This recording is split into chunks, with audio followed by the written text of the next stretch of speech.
Welcome back to Dark Souls 2. We're going to make our way back to Seldora just to use the Brightstone key that we picked up from Duke Seldora in the previous episode. And then after that we're going to make our way to the gutter by going down through the big pit in Medulla. There's a couple of things you want to do before you go down into the gutter. You want to get prepared. I would recommend getting fire arrows or fire bolts. You can buy them from Weaponsmith Ornifacts. She also sells flaming butterflies. I would suggest that you buy at least about 5 or 6 of them if you don't have any. And that might require you, remember you can only use the flame butterflies if you've got torches in your inventory. And I would recommend having about half an hour's worth of torches in your inventory, because you're going to need them unless you like playing in the dark in the gutter. Some people do, I guess, prefer that. But yeah, I just find it easier if you've got the torch. This is us using the Brightstone key. You're going to get ambushed by spiders. Quite a lot of spiders, I think. So about a dozen or something. Remember you can use fire bombs on these guys if you're having trouble striking them on the ground.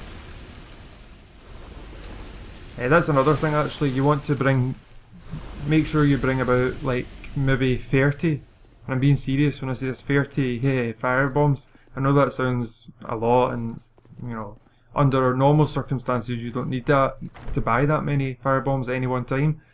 But I found that fire bombs down there are really useful down the gutter and Black Gulch, because you need to get prepared for Black Gulch as well, because one area leads to the next.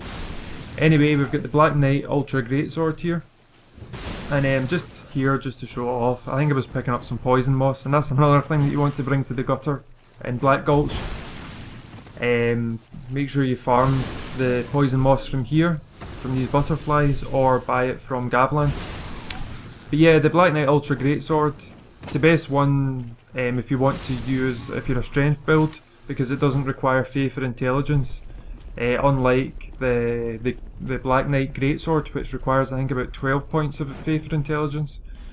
Weighs a lot though, the Ultra Greatsword, I think it's 18 points. Anyway, we're back at Magarold.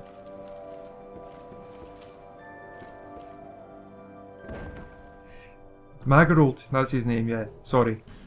Magarold, you can buy your charcoal pine resin, and that becomes useful later on as well in the Black Gulch. And you can get the black fire bombs from Magarold as well. There's something else. Oh yeah, if you've not picked up the silver cap ring from Shalquar, I would suggest doing that before. You can see I'm wearing it just now, and you need it if you're making your way into the gutter. Either that, or you need a lot of health, or you need she sells like pants or trousers as well that reduce falling damage.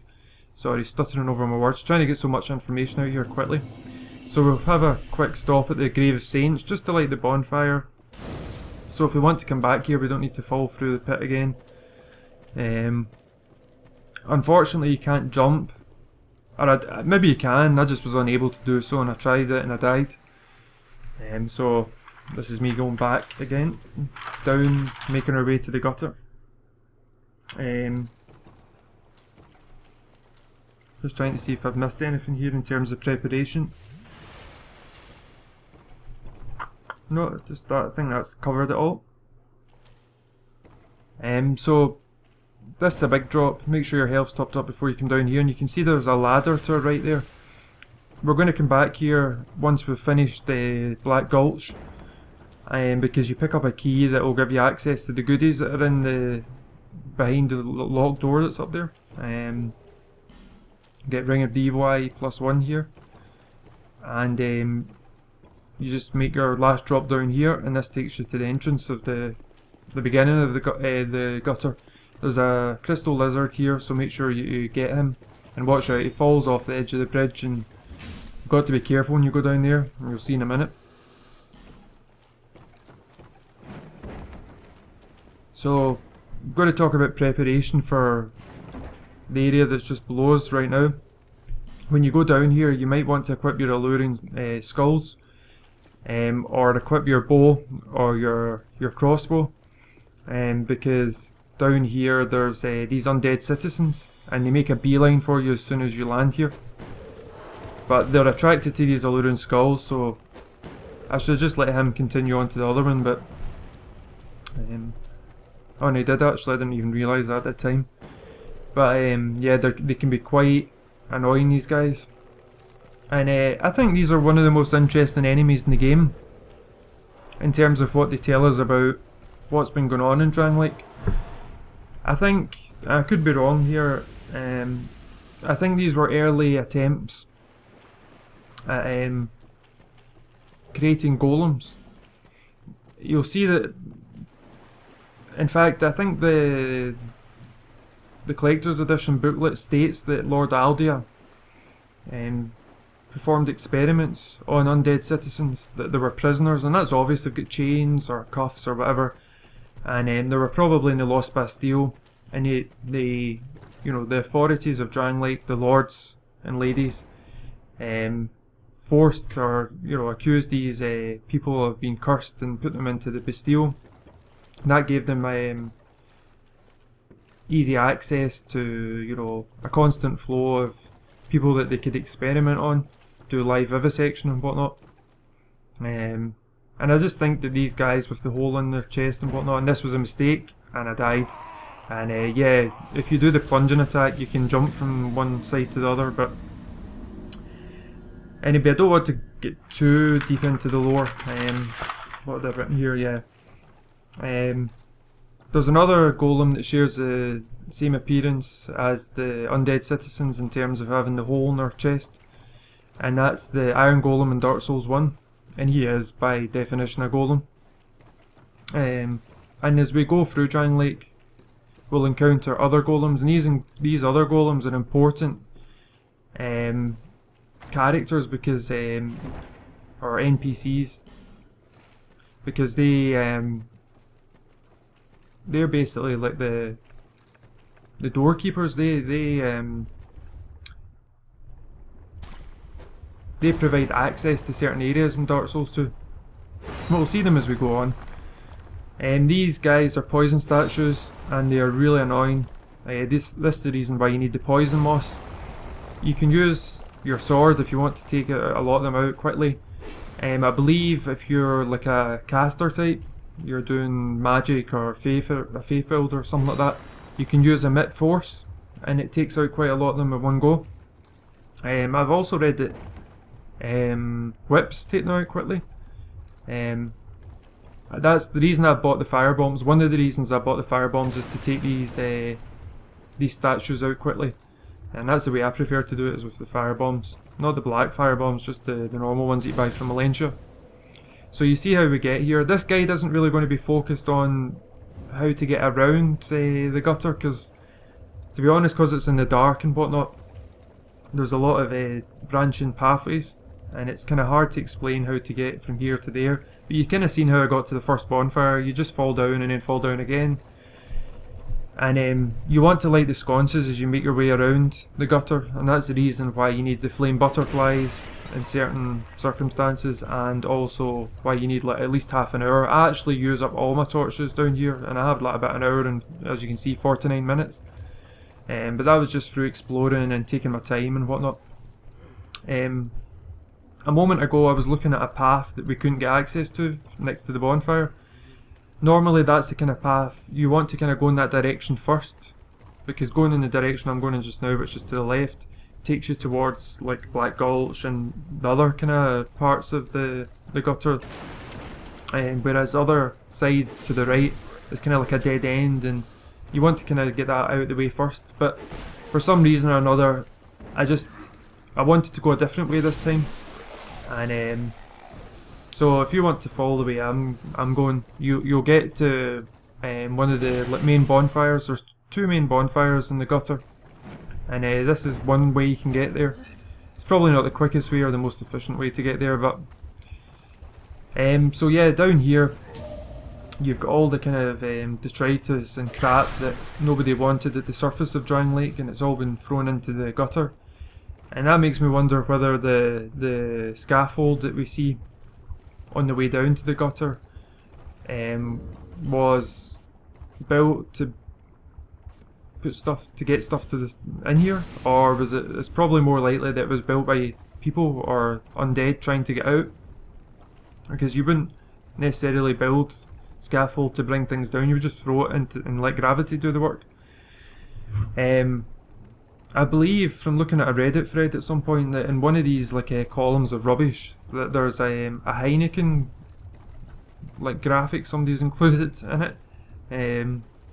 So if you type Heineken Dark Souls 2 or whatever, you'll see that picture. I don't know exactly where it is in the gutter, but it's somewhere around here. And these sconces are actually, I think they're statues that have had the head removed. I think.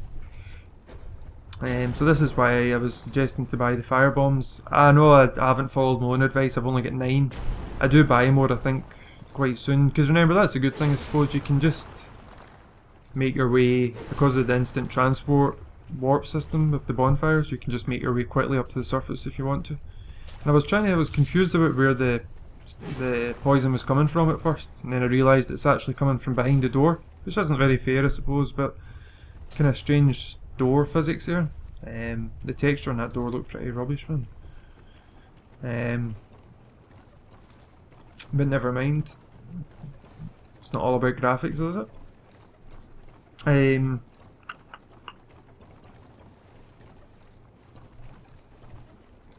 was going to say something else about the golems, but now I can't remember.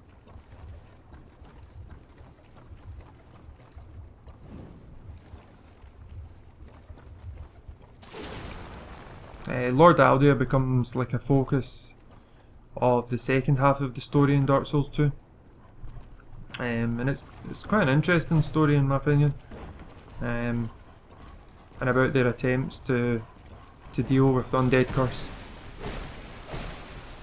Sorry, these guys have the same sound effect. These are what they call down hunting dogs, and they have the same sound effect as the dogs, the giant bone dogs from Dark Souls 1 that you encounter in the Tomb of the Giants.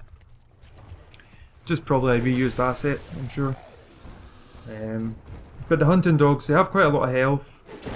Their hitbox, hit detection or whatever is really wonky. We get the dark pyromancy flame here and free rotten pine resin, so some decent items to pick up there. But yeah, their hit detection is really wonky. I think it's in this video or the next one where it doesn't even touch me and I register damage, but it's just something you just get on with, I suppose. No point in making an issue out of it. You can use alluring skulls on them, and they get attracted to them. So I love the atmosphere down here. It's just the fact that things can reach out at you from the dark. You've got the sound effects really add to the ambience in here. Makes it kind of creepy. The heartbeats, the constant heartbeats, and I believe the heartbeats have something to do with the statues, I think. Because if you'll notice, if you destroy the statues, the heartbeats kind of disappear, and then when you enter areas with new statues or statues that are still standing, you get the heartbeats returning. What other sound effects? The chains, the fact that you can hear undead citizens and their chains rattling towards you, and you hear the dogs pawing and clawing their way towards you as well, and yeah, it's just, they did well in that sense with the sound effect in the dark.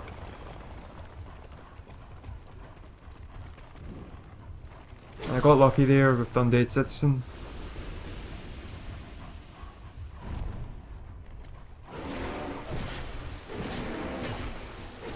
Yeah, the best strategy for these guys is just to, take them out as quickly as possible.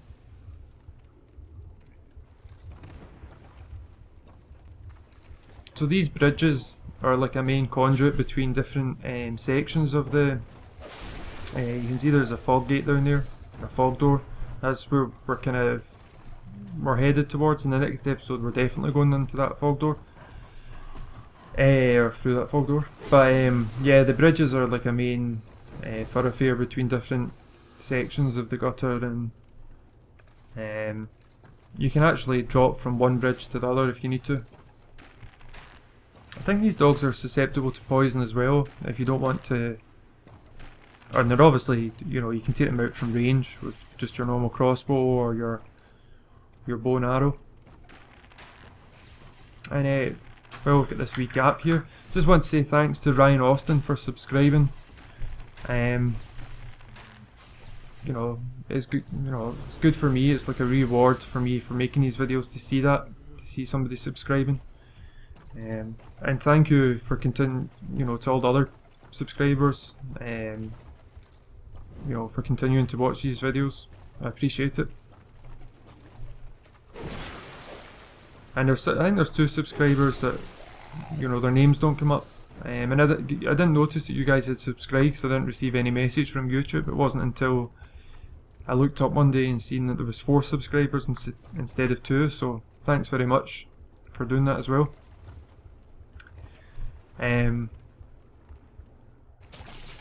So where are we?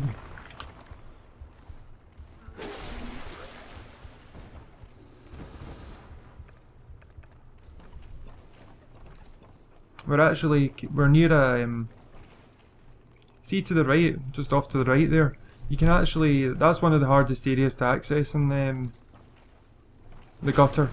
It takes you actually ultimately to a zip line, and I think it takes you to Twinkling Titanite or Titanite chunks. There's some good upgrade items down there, and it's like I say, just behind that sconce there, and you don't drop down from here, you drop down from the level below. And it wasn't until I didn't realise it was there at first, and it wasn't until I'd seen somebody talking about how they'd picked some item up or something, and I realised that there must be another part to the gutter. But you'll see that probably not in the next video, but the one after that. Once we've picked up the key that we need to get to the kind of treasure that's in the pit on the way down. But yeah, it's really good once you light all the sconces and you're up at the top of the gutter where the zipline is. It's quite amazing to look out over the gutter and see all the sconces lit up and whatnot. That's a really annoying statue, the way it just kind of spits at you while it's lying down. It can be harder to kind of get that statue, or any of those ones that are lying on the ground. I don't think we'll see it in this video, probably the next one, but strangely there's a statue that's actually been, it looks like it's been hung from its, like, you know, imaginary neck, and it's just strange. Like, who would, you know, who would do that? The undead seem, you know, witless. They don't seem capable of, like, you know, forming these kind of thoughts and then coming up with abstract notions of, like, you know, hanging statues that represent somebody or other. Anyway, kind of digressing here for a second. More of these dogs, and we're coming up close to the place I want to be, which is the other bonfire. I think it's called the Central Gutter Bonfire, and it's not far from here. And in the next episode we're going to make our way to Black Gulch. No, in this one we're going to make our way to Black Gulch. We're going to get to the bonfire and then go to Black Gulch. And we'll do Black Gulch in the next... oh no, maybe it's not this episode. Sorry, I'm getting confused myself now. Anyway.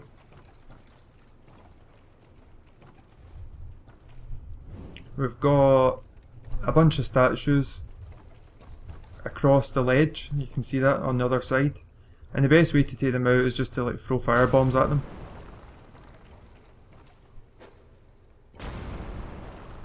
And then just jump over.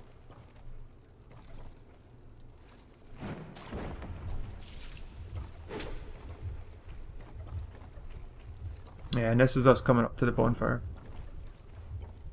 So it'll be the next episode where we'll finish up in here. We've got a couple of other things to do. We've got a hostile NPC to meet as well, or to take on.